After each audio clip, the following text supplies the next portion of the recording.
ಖಂಡಿತ ಇದೆ ಸರ್. ದಯವಿಟ್ಟು ನೀವೇನಾದರೂ ಏನು ಮಾನ್ಯ ನ್ಯಾಯಾಲಯ ಆದೇಶ ಮಾಡಿದೆ ಅದರ 14 ನಿಮಿಷ ಮಾತ್ರ ತನಿಖೆ ಮಾಡಬೇಕಂತ ಆದೇಶ ಮಾಡಿದೆ ಅಂತ ನೀವು ತೋರಿಸ್ಬಿಟ್ರೆ ನಾನು ಇವತ್ತು ಹೋರಾಟ ಮಾಡ್ಬಿಡ್ತೀನಿ.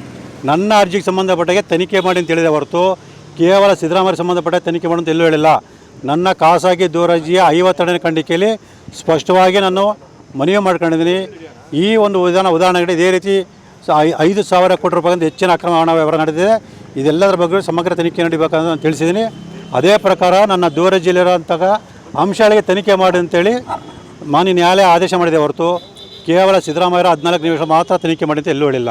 ಸರ್, ನೀವು ಆ್ಯಡ್ ಆನ್ ಮಾಡ್ಕೊಂಡು ಬರ್ತಾ ಇದ್ದೀರಿ. ಈಗ ಆಲ್ರೆಡಿ ಅವ್ರು ಸಬ್ಮಿಟ್ ಮಾಡಿಬಿಡಿ ಸರ್, ರಿಪೋರ್ಟ್ ಸಬ್ಮಿಟ್ ಮಾಡಿದ್ದಾರೆ ಸರ್. ಖಂಡಿತವಾಗ್ಲೂ ಅವ್ರು ಮಾನ್ಯ ನ್ಯಾಯಾಲಯಕ್ಕೆ ಅಂತಿಮ ವರದಿ ಸಲ್ಲಿಸಿಲ್ಲ.